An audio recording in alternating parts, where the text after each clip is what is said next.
And here we are. Welcome back to Richard Software, where we never sit out. Special episode. First of all, happy Thanksgiving. This video will be coming out Thursday morning. We're here. This is a special in-person episode with MD and CD. We are your hosts. Excited to get after it. It's week 13, rivalry week. I don't feel good about my picks at all. Not at all. How can you feel good in rivalry week about your pick? You never at can. all. It's all gut thing at this point. We've seen enough. We've seen enough on tape. Throw all that on the side. Just go on your gut, right? Obviously, don't bet these games if you don't feel comfortable with them. But responsibly, of course. No. Enjoy the hell out of this. It's food, family, and most importantly, football this week. All right, it's going to be a heck of a slate. We will get talking about them. We got Friday games. We got Saturday games. Talking about, of course, the Egg Bowl's on Thursday. Yeah, of course, we'll be watching that. But we'll be talking about games Friday and Saturday. Absolutely. And what do we have in store for today's episode? Well, week 13 preview. That includes 9 games we're previewing today. It also includes some best bets and our world famous upset meter. Let's go. So exciting stuff. If you're here and you like it, right, like the content, like the video, right? If you're watching on YouTube, if you're watching on Spotify, if you could please give us a 5-star review. Leave any questions in our Q&A. That'd be awesome. Email us at theredshirtsophomore@gmail.com. Follow us on Twitter at theredshirtsoft. And just, let us know how we're doing. Comment if you want to hear teams that we don't talk about today. If you want to hear our input on that, we love responding to you guys. We love interacting with you guys. It is the best. Our channel keeps growing fast, and we're happy that you guys are a part of it. Most importantly, if you are new here to us, welcome. Obviously, welcome to Richard Sophomore, but subscribe. Please subscribe. We do love that. This keeps our channel going, and we're doing great so far. I mean, we've obviously exceeded our goals so far, but we're obviously continuing to push forward, do the best we can for you guys, and subscribing helps us with that goal. Absolutely. Now, let's just get into it. Let's just get into picking these games. And first up, we have Ohio State at Michigan. The line is -3.5. It opened at 4 after last Saturday. Opened at 4. Could have gotten Ohio State at 4, but I don't need that. I don't need that at all. It's in Michigan. It's in the big house. I understand that there's no Jim Harbaugh. I understand that they might have some banged up injuries on the offensive line. I understand that Michigan had a tough week with Maryland last week. I don't care. Give me Michigan at 3.5. I think this is a better football team than Ohio State. Give me the better team at home. Yeah, I don't think that's crazy. I think what this line tells me that Vegas thinks these teams are even on neutral site. It's a pick 'em. And the 3.5 with Michigan, yes, that hook definitely sucks. It's gone down for sure, which would be nice, but I'm agree with you. I'm going to go Michigan. It's because this team is so evenly matched. But give me JJ McCarthy over Common Core. I know he's taking a lot of flack against what happened with Penn State, going 7 for 8. I'm sorry, he went 7 for 8. Yeah, so sorry he didn't throw the ball. He didn't go 8 for 8, and the 9th pass he threw was a pass interference call. So, good for him. But, yeah, I don't know. Common Core, to me, has impressed against bad teams. And I get you can say the same thing about JJ, but, I've seen JJ in big games. I've seen it against Ohio State in big games. I trust his mechanics. I trust his coaching. Just a little bit more than I do Common Core right now. You know who also I trust? Roman Wilson. He's back. Yeah. He's healthy. He's probably going to play. Who knows if Henderson's playing? We don't know. We'll see about that offensive line, but they have depth there. If there's one spot this Michigan team has depth in, it is the offensive line. Yes, which is big. And you saw that against Penn State where they went 7, 8 guys deep, sometimes not on the same field at the same time, which is incredible. I do think that's going to be their key to success here, establishing a run game. I think the real matchup here is the Ohio State front against that Michigan front. Right, Ohio State's front is good, really, really good. Their strength of their team right now has been their defense.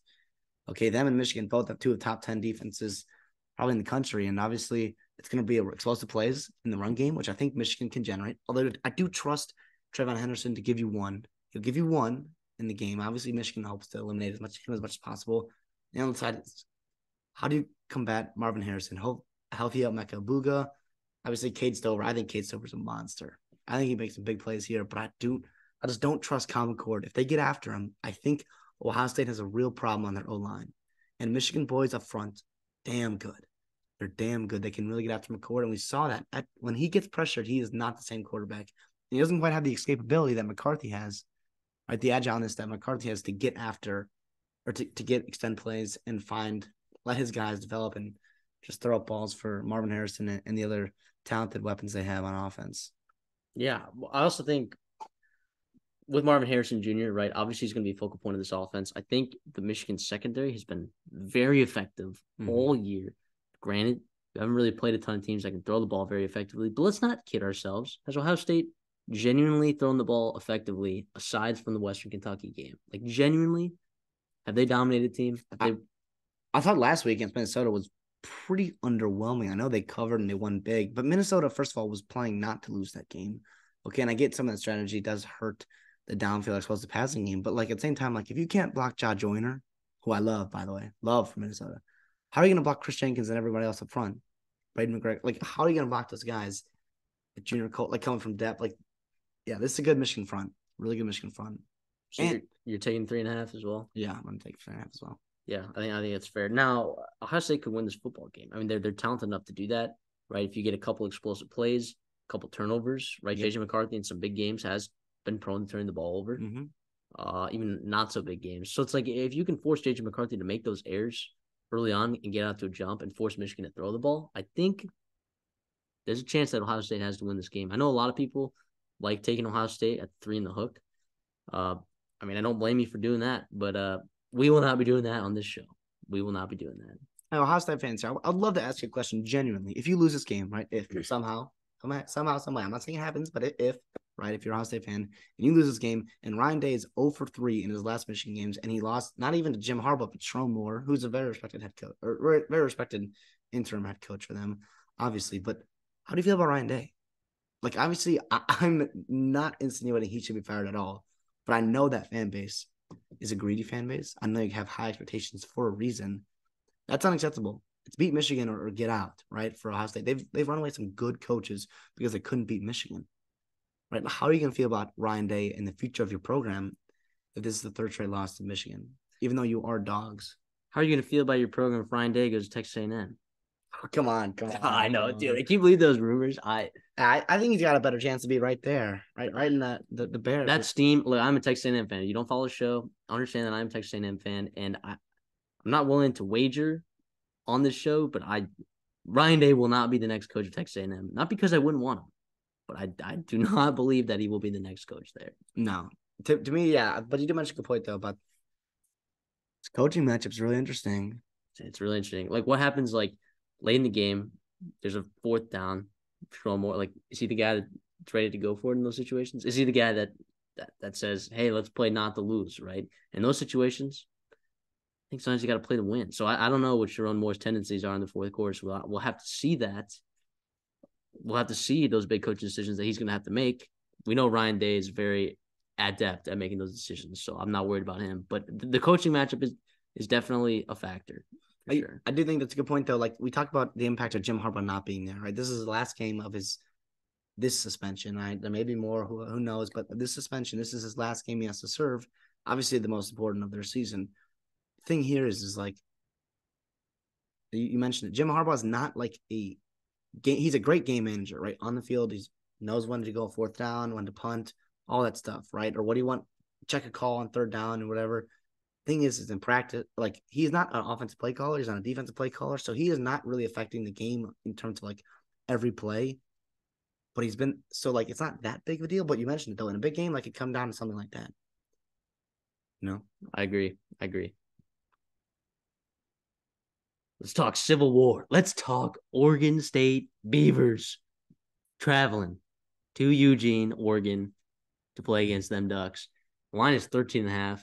14 in some places. This is a gigantic line for a gigantic rivalry. Two very, very talented teams in their own right. It was hard for me to pick this game simply because I know how good Oregon has looked. But at this point, if you're looking at current teams that Oregon has played, I don't think they've beaten the top 25 team all year. No, I guess Utah, but they were ranked. They've been kicked out.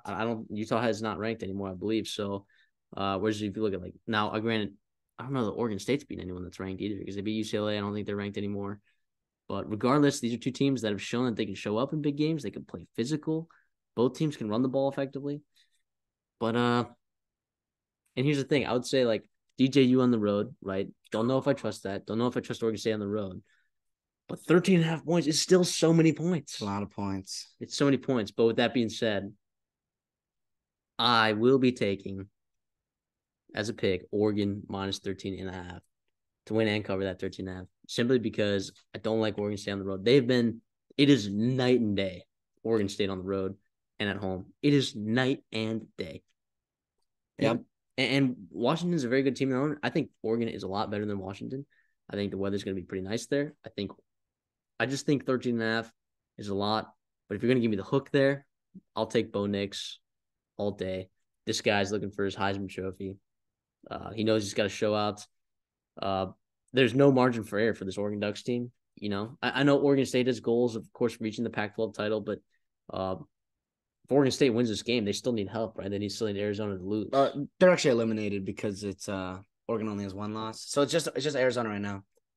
Oregon State has 3 losses in conference. Arizona has 2, and Oregon has 1. Right. Washington's already clinched a spot. So if this game's on Friday night, by the way. So Oregon, if they lose this game, then they have to watch. They turn their attention to Arizona and Arizona State. They have to root for to beat Arizona to keep their spot in the Pac-12 championship. Obviously mentioned though, I'm gonna tell you here. I do love Oregon in this game, and I do think the reason why 13.5 is a lot. I'm glad that is down under 14 because it was there earlier this week, but by the time we're picking this on Wednesday night, it's down at 13.5. I'll take that for sure. I do think Oregon needs style points in this game. I do think they're going to have to you're looking at them, Texas and Bama right now are 3 teams that have 1 loss, and style points matter, especially at the end of the year, right? In these big games, these marquee games, how you play and how you look against other elite teams in your conference really matters. And I think Oregon is among the elite of the Pac-12 and elite of college football. And they're certainly playing like that. You imagine it though, like who have they beaten? They played a couple quality teams, right? At Texas Tech, and I get it. Texas does not have the season they have right now. Tyler Shuck was there, lot different team down there. Obviously in Lubbock, it's not an easy place to play. Helps it's in Eugene. This time you mentioned DJU on the road. Don't trust that at all. If you struggle against Arizona, who I love, we love Arizona, but that's good defense. Good defense. Oregon also has good defense.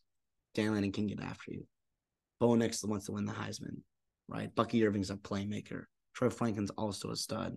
I think this team is too talented, too hungry right now, and they know they're desperate, right? This is winning in, and they see they're so close. They're so close to it, and I think they're going to really buckle down here and get a win. Yeah, and I think you could frame the numbers to make it look like Oregon State should be like within 2 touchdowns, right, of this Oregon team in terms of talent-wise. Yeah. But at the same time, all the narratives, right, all of the motivation seems to lean in Oregon's favor. And in rivalry week, throw away your models, right? Yep. Throw away your numbers. They don't matter this week. They really don't. So, yeah, we're both on Oregon minus 13.5. Now, I could definitely see Oregon State winning this game. Like, it's not like out of the realm of possibility at all. What's that path then for Oregon State? Run the ball.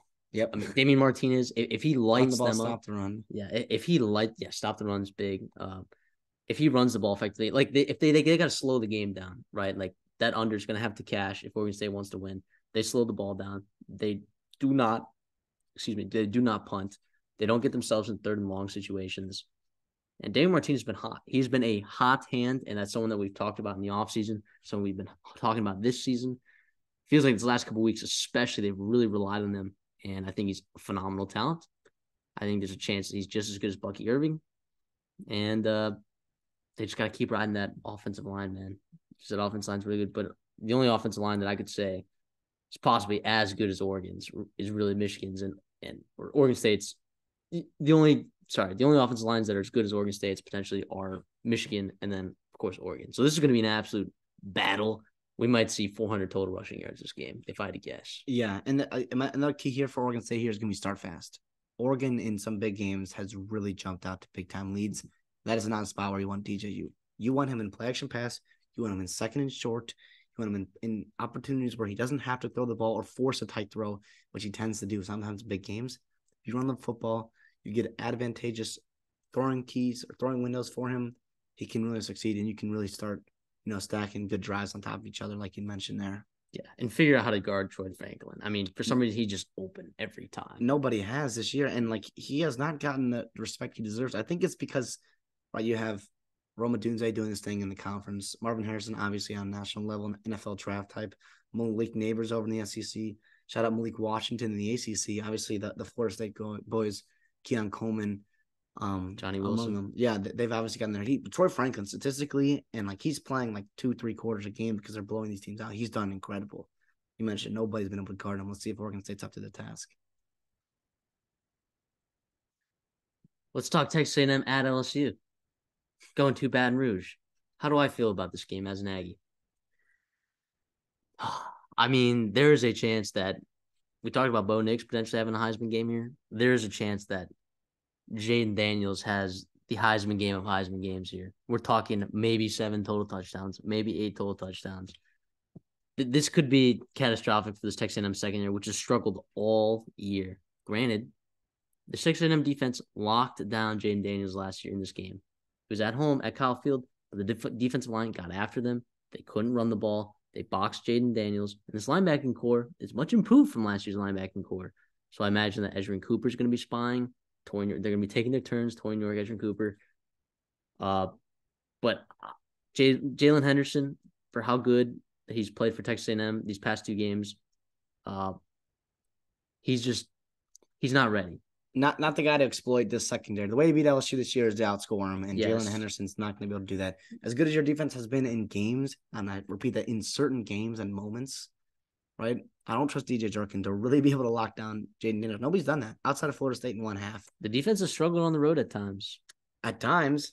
For 3 years now. Well, yeah. Well, a lot of that's offensive buffoonery. But at the same time, you look Miami game, the defense struggled, the secondary struggled.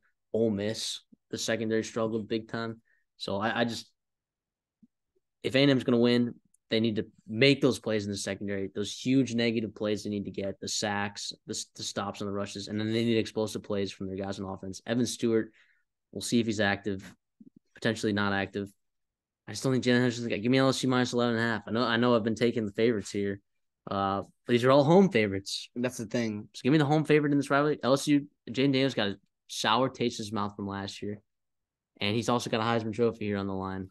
Whereas Texas A&M, I don't know what they're playing for right now. They're playing for Elijah Robinson. I'll tell you that. They are playing for Elijah They're Robinson. playing for him. And honestly, like some of those guys, like, yeah, the transfer portal might be their future for a lot of those marquee guys. But like at the same time, like maybe, but you're trying to put on good tape no matter what. Like these guys aren't going to go out there and lay a dud or protest against, Texas A&M. They're going to go out here. They're going to play their rivals. They're going to put on good tape. NFL draft, NIL stuff, transfer portal, like, and they went to the next coach. Like this game matters for these players there, and for the fan base, both fan bases here. 11.5 is a lot to lay, especially with the talent that A&M has, which is crazy how high this line is. Because if you understand how the way that lines work, and you see how high Texas A&M's roster is power rated, this is a big time line for them. I don't know if they've been this big of dogs in a long time. Well, actually, this was the line last year, but this is also it was 4-7. Texas A&M going and playing the SEC West champs, but and it was actually at home, which is interesting too. But yeah, Jaden Daniels is going to be a monster this game. Yeah, I do think the running game is really going to get you. I think A&M's going to try and pick their poison and try to get after Jaden Daniels, whatever. And I think Diggs and the fellas and Daniels with the legs as well. Logan Diggs, Daniels, and John Emery going to get after for LSU. Yeah. Now, if there's a bright spot to look at for A&M fans out there, I know there are some out there. I think I'm over on picking A&M games this year. That's true. I am way above positive on picking games, ATS, and of course straight up this year on this show. And but I am over on A&M games. I have had zero read on any of these games, and I watch every single one, every single play. I'm at every home game. So if there's any hope for you guys, it's the fact that I have been wrong the entire year about this Texas A&M team.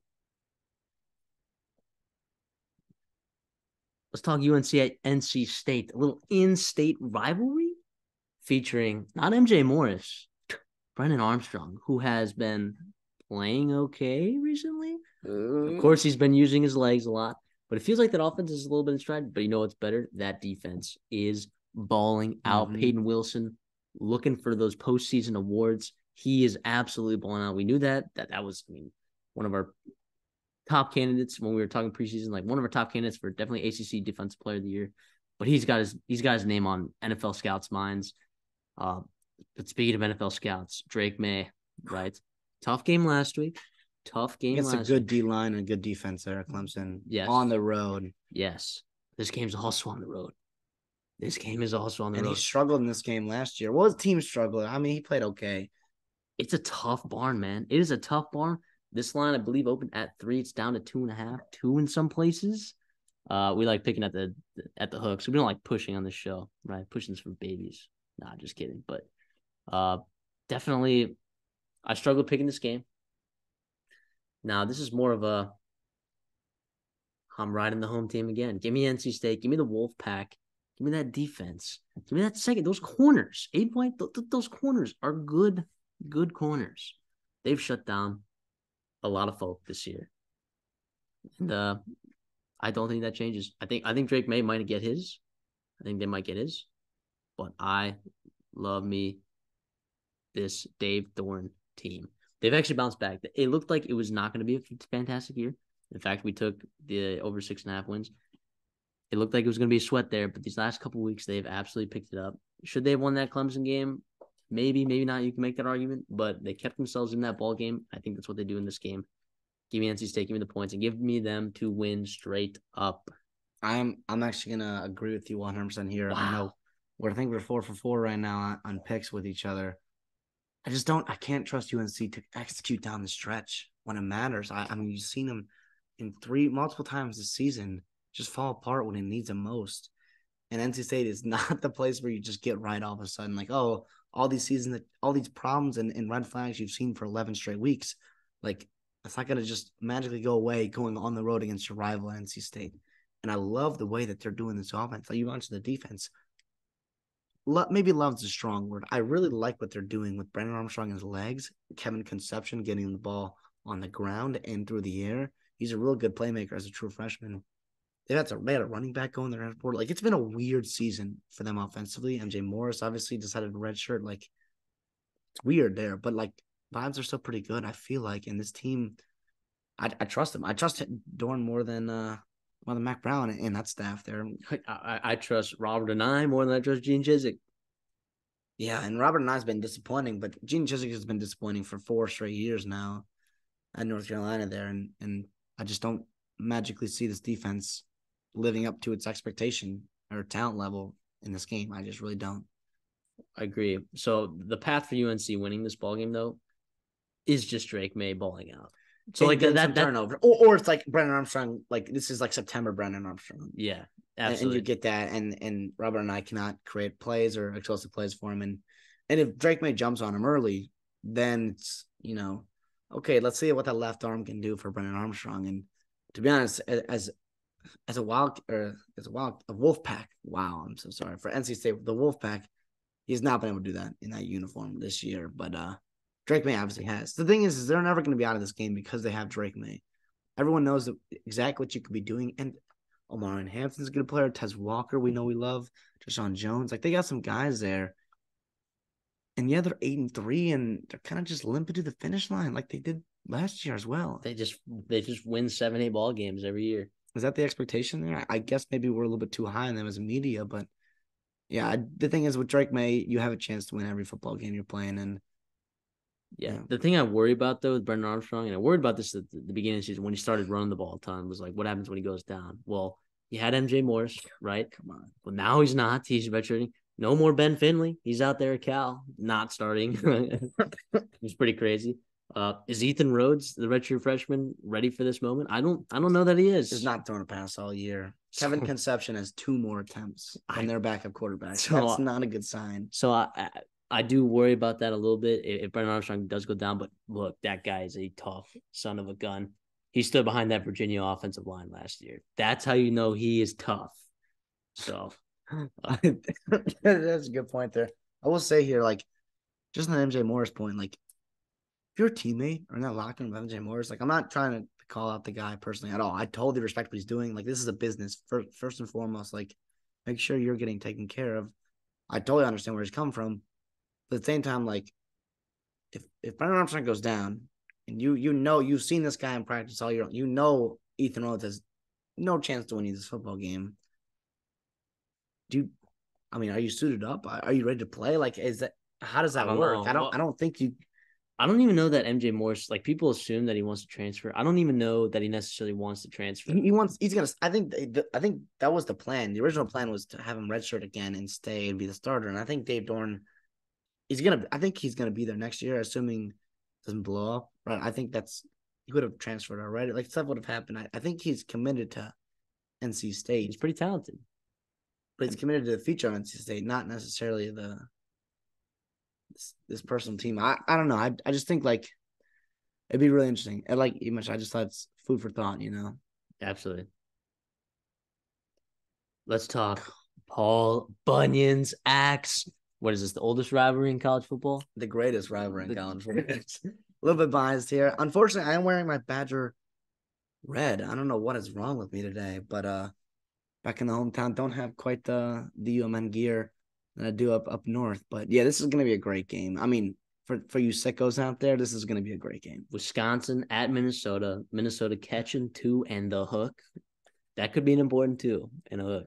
It could be an important hook. Yeah, because both these teams are just not very good football teams. You have a 5-6 Minnesota limping to the finish line here, and you have a 6-5 Wisconsin who's just dramatically underperformed in Luke Fickell's first season. And the thing is, if you're Minnesota here, you could win this football game.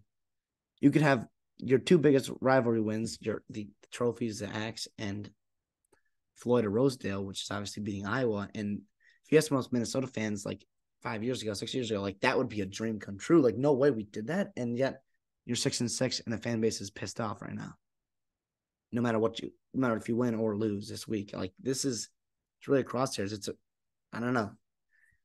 The matchup here is weird because Braylon Allen healthy. Like what's got? I don't think he is. I don't think he's playing. Isn't he out? I'm gonna double check that right now. But yeah, so I don't feel good picking either side in this game, right? Because like what Wisconsin defense are we gonna get, right? Are we gonna get the secondary that absolute pisses themselves, or are we gonna get an okay effort from this Wisconsin team that's fighting for a pretty good bowl game, or are we gonna get the Minnesota team with no Cody Lindenberg, no Darius Taylor? Yep. Right. Is Tyler Nubin going to play like Tyler Nubin, or is he going to be the Tyler Nubin that in that fourth quarter against Illinois? Yeah.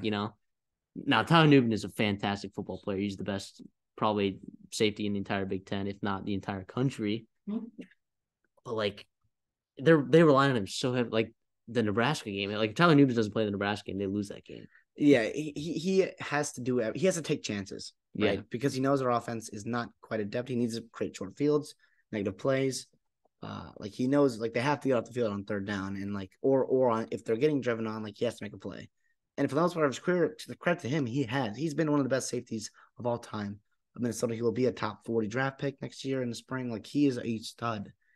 The thing is, at times you can get burned by that. And if you have a veteran quarterback like Tanner Mordecai, I say veteran, I don't say good. I say veteran quarterback like Tanner Mordecai, and then Phil Longo. You think you'd be able to exploit that, hopefully, if you're a Wisconsin fan. Wisconsin's second in the Big Ten West, by the way. After losing to Indiana, after losing to Northwestern, losing to Iowa, they're second in the Big Ten West. Yeah. Unbelievable. With that being said, crazy pick here. Give me the Gophers at home. Give me the 2.5. Give me them to win this game. But here's why.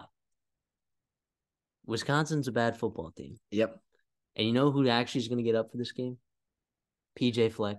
He does. Does Luke Fickell does Luke Fickell understand this rivalry completely? I don't think he understands. I don't think he understands. Now he's a Big Ten guy, but I don't think does he feel like is that pulse in that Wisconsin locker room?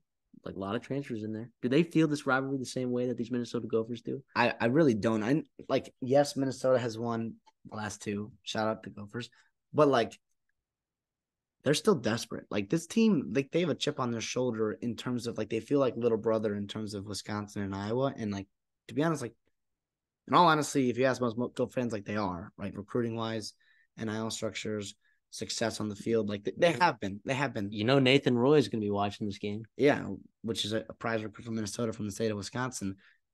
The thing here that scares me, and here's why I'm going to take Wisconsin -2.5, because Minnesota's offense, especially if Darius Taylor doesn't play, which I don't have any indication on it. Nobody does on the Minnesota staff, or no outside the Minnesota staff, if Darius Taylor plays or not.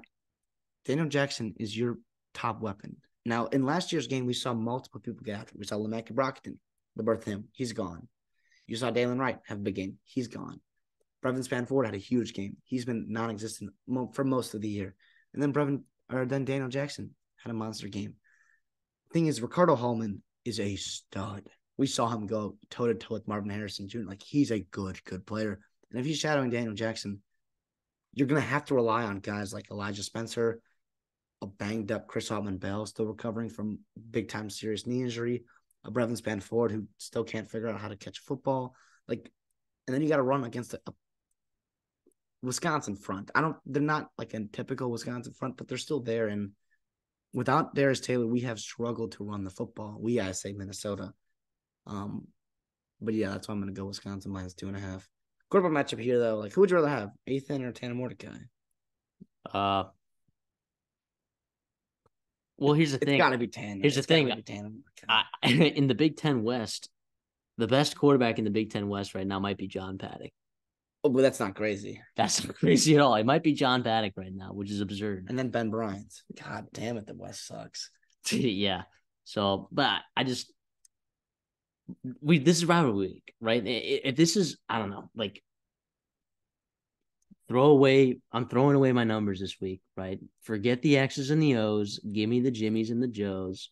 PJ Fleck is getting up for this game. They're fighting for a bowl game. Which means a lot. And that's what that's what's keeping his job right now. He's not on the hot seat, not at all. But like, what's keeping his job there for the past couple of years is he's won the X and he's won bowl games and he's made bowl games, and that's a big deal to go for fans in the athletic department. And if you don't win this game, you can't go to a bowl game, and you don't have the X, obviously. So there's some urgency in the program there. The problem is linebacker core. Like, if Cody Lindbergh doesn't come back, you are asking on some guys who are not ready to play college football at a Power 5 level, play meaningful snaps at a prime position there. That's going to get exploited by RPOs and have to go and get Braylon Allen. He is healthy, by the way. I do believe he's going to play. Interesting. But yeah, doesn't change my pick. No. And for a year, like, he got stuffed by them a couple of years ago. Joe Rossi was dialed in. Different offense. Yeah, I will say that the Banks should be getting after it. Like, that will be a good crowd, even though they are 5-6. They'll get up for this game. Let's go G5. Let's go American Athletic. Let's go win or go home game. UTSA at Tulane. Tulane. The graphic says +3.5. I believe they're -3.5. Apologies for that graphic mistake. But this is a battle of two very good quarterbacks. But also, UTSA has looked good. And Tulane, I know, is more talented than UTSA, but Tulane also has not looked great. Are they that much more talented? I mean, a neutral site, this game is a pick 'em. I think they're more talented. Like, defensively, they're more this. I think this line is at where it's at because UTSA is going this way and Tulane is going they have even keel. They have limped. They have not had an impressive AAC run. I get it. They're 7-0. They beat Memphis, right? Out of Memphis, that's impressive. Everybody else in the CSA, other than that top four, not very good. And they've kind of limped their way through a lot of the bottom half of the American. I'm sorry, I didn't say CUSA. I meant American. Well, I mean, UTSA was in the CUSA just a year ago. I see North Texas. I see Rice. I see FAU. And I think the CUSA. Yeah. For this game, again, this isn't like a big time rivalry, right? So for this game, right, rivalry week, you can kind of use your numbers, right? You can kind of use your logic. And it's a new game and talk yourself into like, okay, this team does this well. This team does this well. Tulane is a really, really, really strong sense of stopping the run. Doesn't really matter in this scenario. I think UTSA is going to be able to throw the ball. I think Frank Harris is good. I don't know, man. They want this really bad. Jeff Traylor wants this really bad for his boys. This is a really good senior classroom. This is a class that potentially might land him a job somewhere else. So these boys are really special to them. I think they get up for this game. I like UTSA. I'm going to take them +3.5, but I'm going to do something really weird. And I'm going to take Tulane money line. So Tulane to win, but UTSA +3.5. And the reason for that, I like UTSA. Like if you're gonna give me the 3 and the hook, like and I was like, going to bet this game, I would bet UTSA, but I also Tulane's done it well, right? I think Michael Pratt's a really good quarterback In that close wins games, ball games, and this defense has gotten up and made some plays when they need it. So I'm all over. Give me UTSA plus 3.5. I'll take Tulane though to win straight up. Now, speaking of Jeff Traylor, right, in that coaching search, like, do you think that's going to affect this game? I don't think so. I mean, if you saw him talk like at senior night last week, and they're asking him like, "Oh, to preface, Jeff Traylor is a potential candidate for the Texas A&M job. That's no secret. It's been confirmed that he did take an interview, I believe. So he was asked about, the Texas A&M job, and he was like, I think that's incredibly inappropriate to ask because he's like, let's talk about Frank Harris, who, by the way, that game had like 400 yards passing, 100 yards rushing, like 7 total touchdowns. He was a monster. He's like, let's talk about Frank Harris Jr. Let's talk about these seniors, right? This is their night. Let's forget all that stuff. I think he's all bought in. These players are bought into him. They want to win this whole dang thing. I think both of these teams are better than SMU. I really believe that. For some reason, SMU feels like they haven't played anyone. Like it still feels like they haven't gotten like a good win. Memphis was a good win, right? But at the same time, that defense is terrible for Memphis, and that played right into the SMU's cards. That's the thing. And so give me UTSA here. I'd like to see the Roadrunners win the American their first year in it. Yeah, I'm for that reason. I'm gonna take UTSA to win and to cover. I think Jeff Traylor. I think those guys, they're special. They came to the AAC to win, and straight up, they wanted to come here and compete in year one, and they have done that. They have really gotten after everybody they've played. Now, you talk about not playing anybody in conference. They have played nobody. Their best win probably is South Florida, maybe FAU. Everybody else on that roster is terrible. And obviously, you struggled early in the season, but you had Frank Harris out. You were at some other injuries. Like, this is not the same UTSA team. Yeah, throw that Army game in September. Throw that Army game out the window. And you haven't had Kavorian Barnes either. So, and no Zachary Franklin. I mean, you throw that early season out the window. This is a different team. Frank Harris is balling right now. He is balling. Absolutely. This game, I believe, is Friday night, which is awesome. Friday afternoon. I'm so sorry. There's a great Friday slate. There is. There's a fantastic Friday slate this week. This has a group of 5 New Year's Six bowl games implications for sure. Not only AAC implications, but like the New Year's Six implications as well. Would love to see one of these teams in one of those bowl games for sure. I agree. I like both these teams. Tulane, I still think, has some of the sickest jerseys and helmets out there. I love it so much. But also, I just like the grit that UTSA has. Just being that. Oh, I love the blue collar. Love the blue collar school that UTSA is. Let's talk Mountain West, which we have talked a lot about this year. San Jose State playing some of the best football out there in the Mountain West, traveling to Las Vegas to play UNLV. Winner of this game, I believe, goes to a Mountain West championship. All right. Or I think if San Jose State wins, they need Air Force to win, right? Or one of those. Either way, yes. Mountain West championship implications. Both of these teams can get in. Both of these teams cannot get in. UNLV controls their destiny for sure. They win, they're in. This line's at 2.5. San Jose State's also in if they're winning in as well. They are? Okay. Yeah, because so Air Force and Boise State play each other as well, and both those teams are the top 4 teams, and basically they're going to eliminate whoever loses is eliminated. Okay. Right? Because if UNLV loses, then San Jose State's going to have the tiebreaker over them, and I believe, Boise State's in there. Whatever it works out, unless it's Air Force, like it's going to be a weird who beat who, but basically win, and you should probably be in there. Yeah, and what has San Jose State done well in this run? Everything. They've thrown the ball well. Cordero is a very good quarterback, but more importantly, Kerry Robinson, dude. Kerry Robinson is a monster. All 5'7", 189 of him. Yeah, he's averaging like almost 7 yards a carry. He is a stud. Picked him up in fantasy late. He was awesome. Can't believe he was on the wire. That is electric. But on the bright side for UNLV, very, very good linebacking core. Very good linebacking core. They've shown it all year. secondary is a little bit shaky, but I think UNLV gets it done. I like them. I like them here. I know it's hard to take. Rivalry week with Mountain West Championship implications. I'm just taking home teams, feels like, every single game. But just give me UNLV. Give me the -2.5. Give me these Raiders or these Rebels. They want this. Barry Odom's first year. These players are playing for him. Is he going to take the Mississippi State job? Boy, I don't know. But this team is awesome. It is. And I'm in love with this UNLV team. Feed them to me. Feed them to me. This was a weird, very weird San Jose State season, right? They started, 1-5, and they've ripped off 5 straight since and dominated. Yeah. That thing is, they've dominated. This is going to be a close game. I really believe it is. And the thing is who's played well in close games is UNLV, right? I think Barry Odom's guys will have them ready. So I'm going to go UNLV -2.5. Of course, I'll take them to win as well. But I do have to credit San Jose State. You mentioned that running game. That offense is good, and they have been lighting it up since, mid-October. Feels like a trap game, though. It feels like they want us to take San Jose, or it feels like they want us to take UNLV, but really San Jose State. There's a chance that.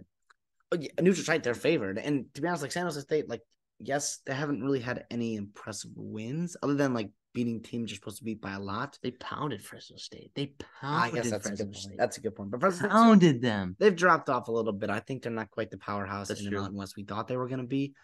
The thing is their losses are just super impressive. And it's not like they competed in a lot of those games, right? Toledo is the class of the MAC. USC is obviously significantly more talented than San Jose State. Same goes for Oregon State. Air Force, when they were humming, right, they came in San Jose State and kind of pounded them.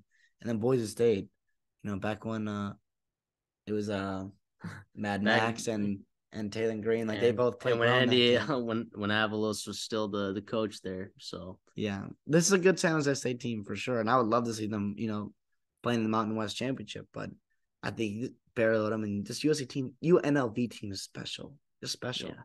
Imagine a 7-5 team that comes out and just wins the Mountain West. That would be crazy. Yeah, what does that do for bowl bid scenarios? That changed a lot of things for the Mountain West. Yeah, this has been a great Mountain West season so far. Just a great Mountain. And we're not done yet. We got one more game, I believe. We're covering, of course, the championship as well. But we kind of previewed it earlier. This has been an awesome conference. You guys have been really supportive of it. We thank you guys. Yeah, and that's the thing, too. Not a lot of people, a lot of these are late-night games, right? So when we talked about, covering these games, we were like, are people going to want to watch this? We want to talk about these games, but are people going to want to watch these? These have been some of our best videos because we understand that there's not a ton of content out there talking about these Mountain West teams. There really is not. So we're happy to do it, guys. We're happy to do it. So but yeah, with that being said, we're both on UNLV -2.5. I could so see a scenario though where San Jose State just opens up a can and Kerry Robinson just obliterates. It could be interesting. It could be an interesting game. I would hate to see Barry Odom go 9-3 and not make the Mountain West Championship. That would be so unbelievably brutal, but it could happen. Speaking of the Mountain West, let's talk about next game. Air Force at Boise State, the blue turf. That line is 7. Now, Boise State is favored by 7. That is not a typo. If you're watching on YouTube, by the way, please subscribe. If you are new, like the video. If you're enjoying it so far, this is Boise State -7 against Air Force. Yeah, and then talk about two teams that are – look, and I want to say two teams in opposite directions, right? Air Force on a kind of a skid right now. And Boise State's been dominating teams, but they fired their coach, Spencer Danielson. He's their interim right now, and he's still in charge of that defense there, which I don't know if Boise State fans love that. Just know that there's a chance that Boise State fans, there's a chance that Danielson is your head coach next year, by the way. Well, if he wins this game, wins the Mountain West, how do you not really, really seriously, unless you can go get, I don't know, Brian Harsin, Kellen Moore, maybe the only guy you could probably convince to the board that Danielson's over. I think there's quite a few names out there that I think would take the Boise State job. It's a good job in the Mountain West for sure. But Taylor Green, Mad Max, who's it going to be? I don't know. Zach Larry, there's a picture of him up there on the graphics if you're watching on YouTube. Reminder on YouTube, if you like the content, like the video, and maybe throw us a subscription. That'd be awesome. Subscribe, hit that button. So easy. But if you're listening on Spotify, there's a picture of Zach Larrier on the screen. He will not be playing on Friday. Once again, another Friday game. What a slate. Mm-hmm. What a slate on Friday we have this week. What a treat. So this game is likely he's likely going to be out, which means they're going back to Jones. They had a great game plan for him though against UNLV. Yeah, they really did. And UNLV, I'll say their front seven, their linebacking core is kind of like what's been good for them. They did well, especially that first half. So this is hard for me. Boise State at home, they're humming, dude. They're so humming, man. Dude, and Air Force is just they're trending in the opposite direction, man. Boise State is this close. That's why not that I didn't agree with I get why they should have probably beaten Memphis. They should have beaten Colorado State. UCF was beatable. Fresno State, that game got close at the end there. But you're a couple bounces the balls away from being 10-2. And 5-1 in conference here. Obviously, you still have all your goals ahead of you. Mountain West Championship, that's your goal. Yeah, what was it, 8 straight games that Boise State scored 30+ points? It's like their fourth or third largest streak in FBS right now, behind Oregon and Florida State. Some elite names. They're in some good company. It was Taylor Green back again, though. The new coach, Spencer Dynasty, went with Taylor Green instead of Mad Max. I did not watch that game, so I have no intel as to why that was the case. But George Alani, dude, he's back, and so is Ashton Jeanty, which is nice. The one two-headed monster is awesome. The 1-2 punch is so there. But with that being said, I'm gonna take the +7. If you're gonna give me the points with Air Force, I trust Troy Calhoun. I like what they did against UNLV. They were up in that game. They had a real chance to win that game. They did. UNLV was on Dawson's Diner, and we cashed. It was awesome. But there was a real chance that Air Force could have won that game. Yeah. So I'll take it, dude. It feels stupid in my head because I'm like, oh, these are two teams that are way trending in the opposite direction. Even though Boise State literally fired their coach. Avalos is gone. Big ol' Andy A, he's out of there. Well, they fired him in a big win over New Mexico. Yeah. Now it's New Mexico, and all peace and love to New Mexico. But they knew what they were doing. You're not going to wait. If you knew that you were going to fire him after the season, just get him out of there. It was just taking weeks. That takes time to happen. You don't just wake up after a loss and you just fire a guy. It takes time to get the board, get the buyout, all that other logistics that come into being an athletic director and running an athletic department. It takes time to be able to do that and move on from a head coach like that. So where are you at? What's your pick? I'm going back and forth on it. Dude, this is absurd. Now, and once again, we haven't even talked about it. Winner of this game goes to the Mountain West Championship. Yeah, have we even said that? This is a giant game in the Mountain West. This is enormous. Yeah, the thing is here this is a big, another in rivalry week. We have a ton of home favorites in these big games, and that scares me because everything's telling me to take the home favorites and being this points to that, and then but some part of me is it's not going to happen. It's not going to play out exactly how you think. This chaos is going to ensue this weekend. You can almost guarantee it. I forgot to say, I'm also taking Air Force to win this game straight up. Oh, okay. Then I'm going to fade you then. I might as well go. Give me Boise State money line. Give me Boise State -7. Okay. I was kind of leaning that way anyways. I just do think the way they can run the football, I think that'll matter. And we've seen them in spurts be really, really explosive. And Air Force the same way, right? They can really jump on teams like that triple option and defense gets humming. You can really stack points and possessions together. But I think Boise State jumps on them early. I think they ride it out. I trust the coaching staff at Air Force. That's my play. That's kind of my play. Yeah, here. And I don't hate it. I've been going back and forth on this. I don't like this play at all. But I don't know. You guys let us know. Mountain West fans, Boise State, Air Force fans, let us know what you guys think. Who's winning? We have no idea. No clue. I mean, if you're Boise State, it's interesting because if you're a Boise State fan, there's got to be some mixed feelings here, right? You're yes, let's go. We have a chance to win the Mountain West, but also if you win the Mountain West, I don't know that all you Boise State fans want Danielson. That's my vibe. That's the pulse that I'm kind of getting from this fan base, that they don't want Danielson to be their coach. And if they win the Mountain West, there's a good chance that he gets hired, Yeah, or he stays on staff as their DC, which is probably the worst case in Boise State fans. But also, he probably has a good relationship with oh my goodness, Gatlin Bear. Thank you. Yeah, that's 4-star true. wide receiver, prize recruit for you guys, which was obviously priority number one.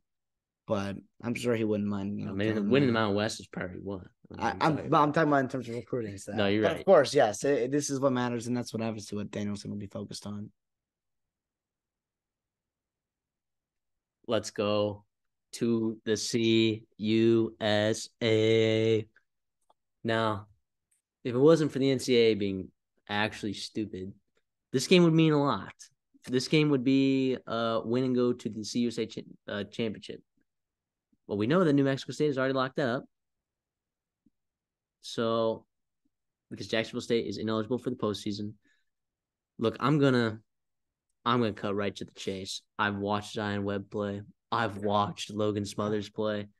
I've gambled on Logan Smothers and Zion Webb. And week after week, I'm impressed that they come out with these victories, but I am just less and less impressed every week with the way that they do it. Like, they played, like, since they got to the CUSA, of course, they're winning ball games because these are not good teams. Like, this is the absolute armpit.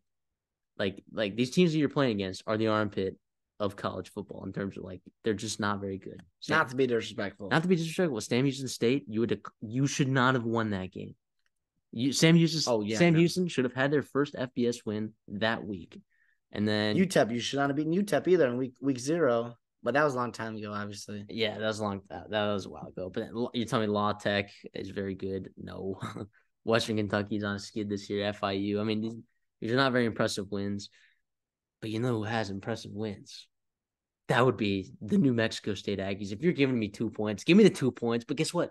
Take those 2 points, throw them in a ball, and chuck them because I don't need them. Give me New Mexico State straight up as well at home. What are we even talking about here?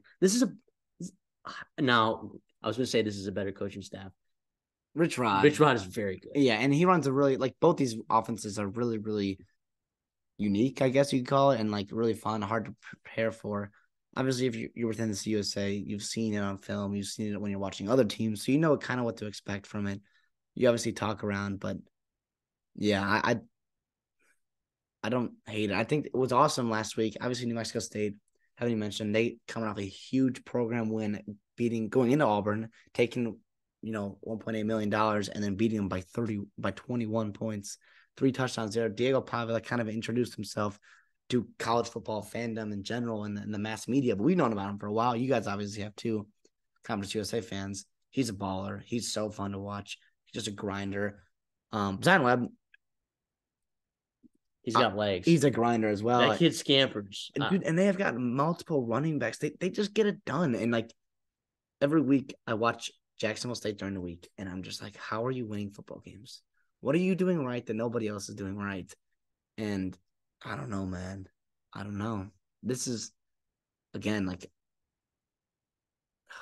I'm going to have to go to New Mexico State just because I believe in their consistency a little bit more down to down. Jacksonville State gets you in spurts, man. And if they don't have it on their night, or if you're not letting them because you're coaching against well-coached teams, they tend to struggle, right? And I'm not taking away anything what they've done all year. This has been uber impressive. 8-3, 8-4 finishing off is going to be, and obviously I think, no, you're not going to the championship game, but it's been just crazy impressive what you've done so far. Obviously, you mentioned it should be fighting for a CUSA championship berth and obviously a bowl berth as well. But the NCAA continues to just fail, thousands of student athletes that they swore to protect. But yeah, I don't know. It's this is an awesome game. This is a really awesome game. And I think the CUSA, like, they kind of needed a couple teams to be really good and compete with Power 5 programs. And Jacksonville State went into South Carolina and kind of went toe-to-toe with them. New Mexico State obviously pulled out the win against Auburn themselves. And that's what I'll leave it at. Yeah, it sucks because this game's on ESPN Plus. So I hope you guys out there have ESPN Plus. I really hope you do. I can't wait to watch this. This is going to be a good game, I think. The thing, real quick though, like what happens, like, New Mexico State, like, they're in, I believe, right? They're already in the CSA championship. Yep. Not that this game doesn't matter. I mean, I've actually never mind. We saw them go into Auburn and have a really good game plan and play really well. I'm not going to ask that question. I was going to ask basically like, are they going to look ahead to Liberty? I'm sorry, in a rematch in that game, or are they going to? Is this a letdown / look ahead? Is this a classic Michigan the week before Ohio State and the week after Penn State? Exactly. They got a lot of stuff to play for. But Jacksonville State deserves your attention. If you do not show up ready to play this game, Rich Rod, Zion Webb, and all those guys, they will get after you. I agree. Uh-oh. It is upset meter. Here we go. What are the rules for our upset meter? So basically what's going to happen is we picked 4 teams that are 10-point or more favorites, and we think that maybe we should be watching these games a little bit closer. You think you could take a week off? No, especially not rival week. Something always happens. It's rivals for a reason, right? Like anything can happen in these football games. That's why we play them on the field. And we're going to go through it and let you know how we're feeling about them, how we feel about these games, how nervous we are for you guys. Now, the preface, these aren't necessarily the 4 teams we think are most likely to lose, right? We put them on upset meter, right? Because there is a chance that they can lose. But there are also some games on here that we maybe didn't have a chance to preview that we would actually like a chance to talk about. And have big-time implications for college football and in their respective conference races. Exactly. As you can see, these 4, specifically because this is the last week of football, all of these have conference championship implications. Every single one of these games. So, and the first one we'll talk about is Washington. Oh, yeah, that's right. It's the Apple Cup. The line is 16.5. The reason why this is scary is because Cam Ward can sling the ball around the yard a little bit. That's it, period. That's all you have to say. And Washington State's getting a little bit healthy. I think they did tease you a little bit with what happened last week against Colorado. Obviously, everyone, if you're watching on that Friday night, like they beat the crap out of Colorado, and it was not pretty at all. Cam Ward did his thing. The defense did their thing. But we've seen it before. Washington State played some good teams tight and beaten some good teams as well, right? Yeah.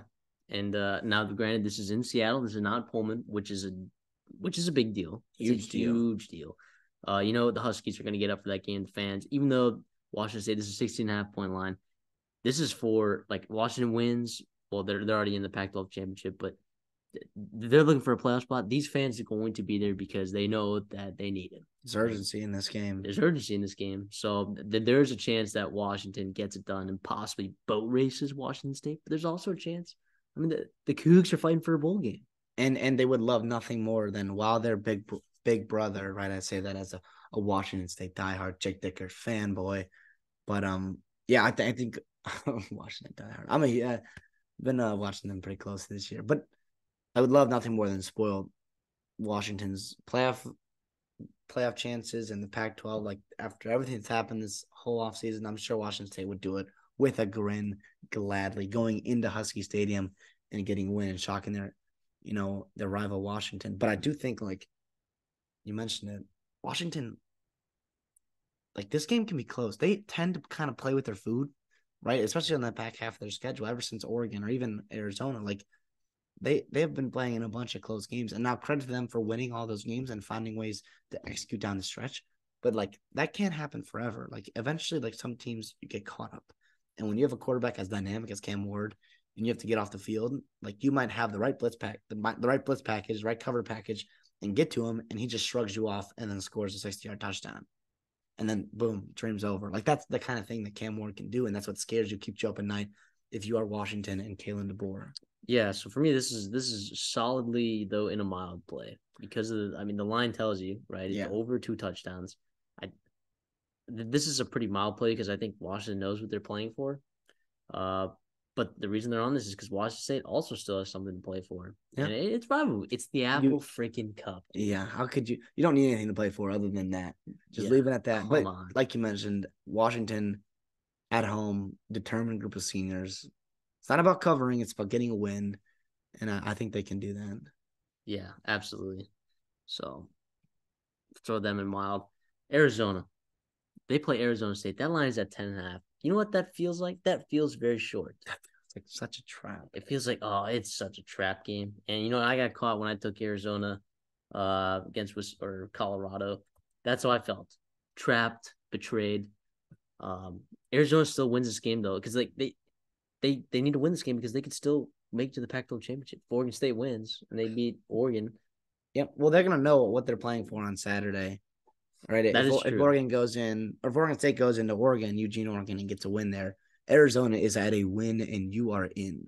It might be. It's as simple as that. If Oregon State beats Oregon Friday night, it might be Arizona -10, -10.5. Might be an ad to Dawson's Diner. I will it say, might be a late ad. I will say after a frustrating, like we are huge Arizona, like we believe that they're wagons, right? They have been really good all year, covering machines, outdoing expectation. Judd Fish has that program going really, really well. The thing with Arizona State and Kenny Dillingham is after a brutal out of conference, they've been competitive, more competitive than I was expecting them to be. I was expecting them to just, not give up, but they had a brutal schedule, right, in conference. And I was really expecting them to just fall over. Right, we've got injuries on the O-line. We don't have enough healthy people to actually practice. Like, this has been a disaster. As bad as you can ask for year one in Kenny Dillingham. But they've just shown up competed in just about every one of their games. And I have no doubt they're going to do that as well. The thing is like the talent gap here is significant, right? I think Arizona, right? They both had similar win-loss totals at the beginning of the year. Like Arizona, this team is talented. This team's good, well-coached, and hungry. Yeah, and I do think the injuries for Arizona State that still linger, that is a big deal. So for me, Arizona, this is a mild play, but this is like a mild on the upset meter. And if you're listening on Spotify, right, our ratings are go cold, mild, sweating, steaming, piping. Cold meaning, right, least likely to upset. This is a mild, almost cold scenario, like the coldest version of a mild that you can have. Now the line's at 10.5, so it can happen. It's in Arizona State, so anything can happen. But to me, just the talent gap and the injuries and the health and what Arizona could be playing for, this is a very, very, very mild play for me. Yeah, I agree. So let's talk about Texas. They play Texas Tech. They play Texas Tech at home. This is a game that they need to win, right? They're still fighting for a playoff spot, and right now they got the lead over Alabama, a team that's trying to sneak in. Right, I think they have currently right now. Currently, I think Texas as of right now has a better resume than Oregon. Did the better win. They have not necessarily like a better loss, but they have better wins than I think Oregon has, even though Oregon has looked better. Well, yeah, you're going on resume. If you're Texas, you're going to be compared to Bama, a one-loss Bama, or a one-loss Michigan or Ohio State, a one-loss Oregon, or a one-loss Washington, depending on how the rivalry weekend goes, and obviously conference championship Saturdays. The thing is here, if you're Texas though, you feel good about the Alabama win, right? Head to head over them, you should feel good about that. But if you're going to Selection Sunday, right, in it's almost we're 11 days away or something like that. Like we are not far away. You have to start being convincing and leave no doubt to the committee that you are one of the top 4 teams, right? You have to go in. You have to beat Texas Tech at home convincingly, right? The line's at 13.5. Vegas expects you to win by 2 touchdowns. 2 touchdowns. How about you get up by 3 touchdowns and you don't blow the lead again, right? How about you go in next week, Oklahoma State, whoever they're going to be playing, and win convincingly again. Like, leave no doubt in the committee's eyes. Leave no interpretation. Don't let Bama or Oregon or any of these teams that might get in your way of that forced playoff spot get in your way. Don't let yourself. Yeah, I agree with that. And because they have a lot to play for, because it's at home, right? Texas Tech, they've already made a bowl game, right? So there's more motivation on the Texas side to win this football game, other than Texas Tech. There's always motivation for any team in the Big 12 to beat Texas because they're on their way out, especially this year. Yeah, especially this year because they're on their way out. But this is a mild play. I would say this is more mild than even Washington. I think, and then I also think, but not as there's a better chance of Texas Tech upsetting Texas than I think Arizona State has of upsetting Arizona. Yeah, and I'll say that, and I don't say that because I think Washington State is better than Texas Tech. I just think Washington State is dangerous, more dangerous than Texas Tech can be. I think the way they're explosive in the passing game and then rushing the passer as well. I think Taj Brooks for Texas Tech, they've relied on him a ton. And I don't think they're going to be able to run the ball particularly well on this Texas front seven because nobody has, like you said. The thing is Brendan Morton, like Jaron Bradley, finally a breakout game. If you are a Texas Tech fan, you are obviously frustrated with how this year started. We've talked about him. We've been waiting for him. We've been waiting. We talked about him, and like, where has he been? He is a freak, a physical freak. You saw him down the stretch against Kansas make huge plays. This is a game against a secondary that's the weakness of that defense that he can really come out of. And Joey McGuire, not that he needs this win, but he would love this win and get the momentum back on Texas Tech's side. There's a ton of momentum coming this year for Texas Tech. Injuries and some flukes and Laramie, Wyoming happened, and that kind of derailed it. But this could be a huge momentum getter for Texas Tech. Yeah, and Texas Tech, by the way, if you finish with 7 wins in the regular season, the over and win total at the start of the year was 7.5. So the expectation was 7 or 8 wins, I think, on the Vegas side. But I think Texas Tech fans, and it was everyone's sleeper team, right, in the Big 12. Not our sleeper team in the Big 12.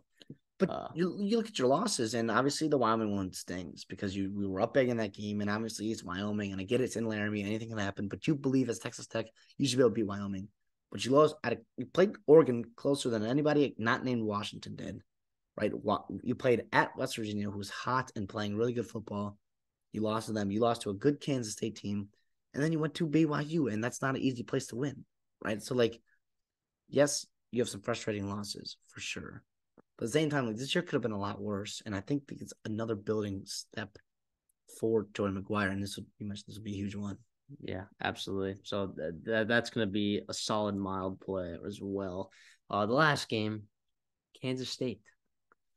Who does Kansas State play? They play Iowa State. Now, granted, it's in Manhattan, which is a big deal. Again, all 4 of these, except Arizona, going on the road there, but a lot of home favorites this weekend, aren't there? Yeah. I don't know what the tiebreaker scenario works. Does Iowa State still have a chance of making the Big 12 championship? If they win, they would need like Oklahoma and Oklahoma State to lose, right? And West Virginia. West Virginia lose, West Virginia plays, man, whatever that scenario is. Either way, Kansas State still has a lot to play for sure. They only have 2 conference losses. Actually, yeah, because Oklahoma State could lose. Oklahoma State and Oklahoma can lose, and then Kansas State would get in the conference championship there. And this is a really good Kansas State team that has played really good football.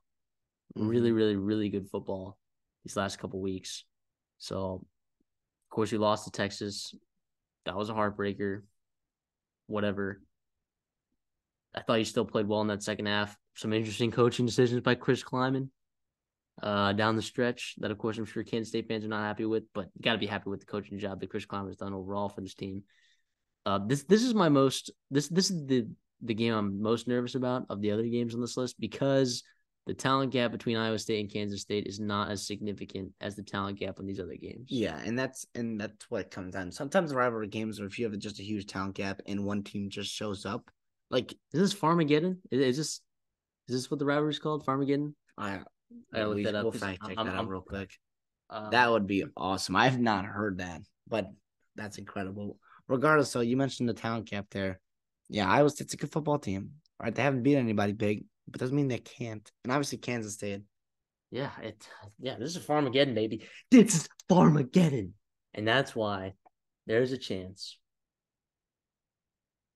for Iowa State to win this ball game. I think the line's only at 10. By the way, when you guys are watching this video, that line may have even dropped even more below 10. Yeah. But we're counting it because, come on, we're recording this. It's at 10 right now. And we don't care if you think that we shouldn't count it because we're going to. Yeah, Kansas State, though, like they have 3 one-possession losses against, right, like the 2 favorites in the Big 10 and Missouri. Or I'm sorry, the 2 favorites in the Big 12 and Missouri, who's on the road in Missouri, who's turned out to be a really good loss compared to what we thought they were coming into the season. But yeah, this Will Howard seems to have taken back over control, but we've seen him struggle at spots, and we've seen them start slow in some of these big games. Missouri, right? Oklahoma State jumped on him. Texas jumped on him. Like, if Iowa State gets that, yes, it's in Manhattan, so you won't have to deal with an away crowd, getting after you. But if they come into your building and take the air out of it, Anything can happen on obviously Farmageddon. And Rocco Becht has been playing some good football. He's been what I would call a frisky quarterback these days.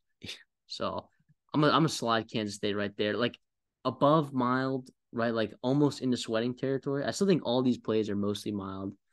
Arizona might be almost colder than it is mild, and Kansas State might be more sweating than it is mild. But these are all pretty mild plays, I'd say. But it's rivalry week, so none of these teams could lose, or all of these teams could lose. Well, yeah, and which would be chaos. That would be chaos. The reason why this college football playoff hunt has been so interesting in November, now it always is obviously, but like because you have like 8 teams at the top that are just refusing to lose, right? Like team games they shouldn't lose. Typically that happens where like right, like you have teams that just don't show up or like stuff happens, chaos ensues, and like we haven't had that. And I don't know if we're waiting or if it's never gonna happen. Like the chances of that happening, I think are pretty slim. I think college football always gives us some kind of drama at the end of the season, especially in November. But this could be that week. And obviously, if you're enjoying the content, you like the upset meter, like the video, please subscribe if you are new. We do appreciate the support. With all that comes with this as well. Absolutely. Oh, with that being said, everyone's favorite segment. You know what? We've been on the up and up these last 4 weeks. I think last 4 weeks have been winning weeks, and because we started slow. Here's what we got on Dawson Steiner this week. All right, if you haven't gotten these lines already, some of these lines have already moved. You can get them at Twitter at the Red Shirt Soft. We love interacting with you on Twitter. If you're not there just for the picks, be there to interact with us. I'm always in replies, CDs and DMs. We're in it all the time, right? The plays this week for Dawson Steiner. Memphis -11. I believe that line's at 13 now. So if you didn't get it on Twitter, right, you didn't get it at 11. I'm sorry. That's the problem. That's the problem you face. Because I think a lot of people are waiting for that line. Oh, maybe it drops to like 10. Nope. Moving in the other direction. They're playing Temple. Yeah, give me Memphis there. Air Force Boise State over 46. We previewed that game. Boise State has scored 30 points in 8 straight games. And Air Force had a really good game plan against UNLV, running the ball specifically. So I trust that they'll be able to get theirs. I don't necessarily trust Danielson's defense there, Boise State. I think this soars over 46. I think it's at 46.5 right now.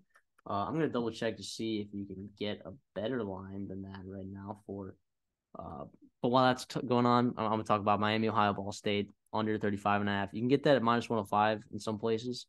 For the most part, it's at -110. It's not a huge difference, right? Obviously, shop, right? If you can get a better line at -105 like we did.